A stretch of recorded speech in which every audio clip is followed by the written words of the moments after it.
இன்றைக்கு இந்த ஆர்ப்பாட்டமானது தேச விரோத கட்சிகளை அமைப்புகளை கண்டித்து, குறிப்பாக திராவிட முன்னேற்ற கழகம் இப்போ இல்லை, ஒரு காலகட்டத்தில் இந்த தமிழ்நாடு தனியாகணும்னு அன்னைக்கே போராட்டம் பண்ணவங்க. ஆனால் என்ன ஆயிடுச்சு, தேசிய பாதுகாப்பு சட்டம் பாயின்னு சொன்ன உடனேயும் அறிஞர் அண்ணாதுரை அவர்கள் என்ன சொல்லிட்டாரு, மாநிலத்தில் சுயாட்சி, மத்தியில் கூட்டாட்சி. இந்த நாடு ஒற்றுமையாவதற்கு எத்தனை பெரிய தலைவர்கள், எத்தனை பேர் தியாகம் பண்ணியிருக்காங்க. சின்ன சின்ன நாடுகளாக சிதறிஞ்சு கிடஞ்சிது. 560 சமஸ்தானம் இன்றைக்கு ஒன்று சேர்ந்திருக்கிறோம். இதை நம்ம இழக்கக்கூடாது. இன்றைக்கு தேசபக்தருடைய எண்ணிக்கை குறைவாகவும் தேச விரோதிகள் அதிகமாகவும் குரல் கொடுக்கக்கூடிய சூழ்நிலை இருக்குது. இது நாட்டுக்கு நல்லதல்ல. காஷ்மீரில் உள்ள மக்கள் எவ்வளோ பேர் என்ன கஷ்டப்பட்டிருக்காங்க, எத்தனை லட்சம் பேர் உயிரிழந்திருக்கார்கள், அதை பற்றி இங்கே உள்ளவங்க கவலைப்படுறதில்ல. சுயநலம் தான் இருக்குது.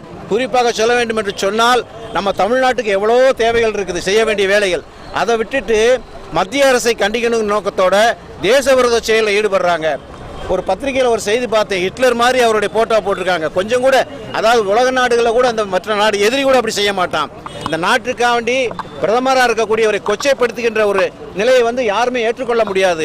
இன்றைக்கு இருக்கக்கூடிய இந்த ஆர்ப்பாட்டம், இந்த திராவிட முன்னேற்ற கழகம் தன்னுடைய தேச விரோத சமூக விரோத செயல்களை நிறுத்தி கொள்ள வேண்டும். தேசிய நீரோட்டத்திலே எல்லாரும் இணையக்கூடிய காலகட்டம் இது. இந்த நாடு உலகின் குருவாக உருவாக்கக்கூடிய காலகட்டத்தில் பிரதமர் மோடி அவர்கள் மிகச் சிறப்பாக இந்த நாட்டை வழிநடத்தி கொண்டிருக்கிறார்.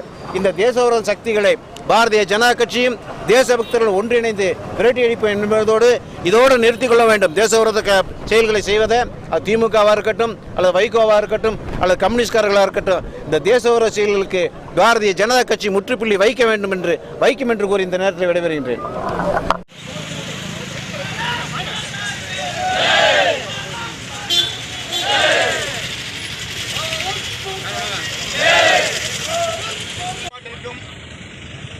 பங்கம் விளைவிக்கக்கூடிய கருத்தினை பரப்பி பயங்கரவாதிகளுக்கு ஆதரவாக பயங்கரவாதியாக இன்றைய தினத்திலே எண்ணங்களை பிரதிபலிக்கக்கூடிய விதத்திலே பேசிக் கொண்டிருக்கும் அவர்களுடைய செய்தி தொடர்பாளர்களையும் மற்றும் அவர்களுடைய கட்சியினுடைய கோவை மாநகர மாவட்டத்தினுடைய உக்கட மண்டலின் சார்பிலே இன்றைய தினம் ஆர்ப்பாட்டமானது நடைபெற உள்ளது.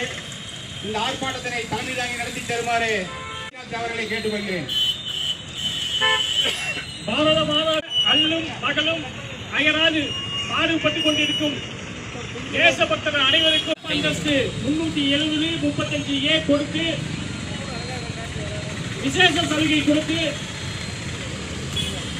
அந்த காஷ்மீர் திட்டங்களுக்கு பெரிய நிதி சுமையை உருவாக்கி நாடு முழுவதும் ஒரே சட்டம் என்ற ஒரு நிலைமையை மாற்றி அங்கு ஒரு சிறப்பு சட்டத்தை ஏற்படுத்தி அன்றைய பிரதமர் ஜவஹர்லால் நேரு அவர்கள் அந்த ஒரு சிலையை அந்த சிற்பத்தை வடிவமைக்கும்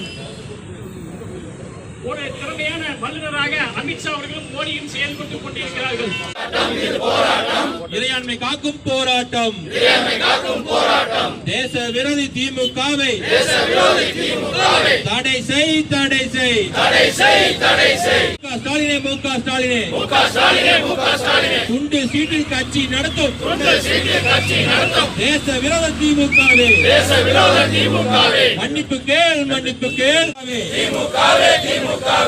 அடுத்த இலக்கு காஷ்மீரா,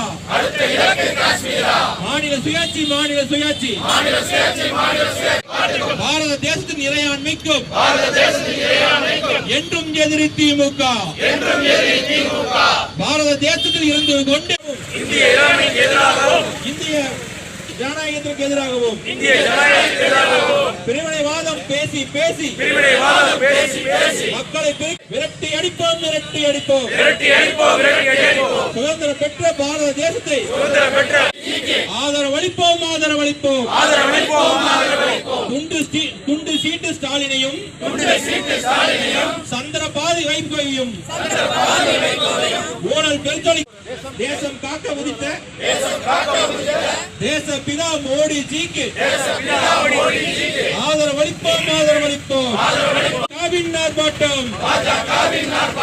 போராட்டம் இது போராட்டம், இறையாண்மை காக்கும் போராட்டம்.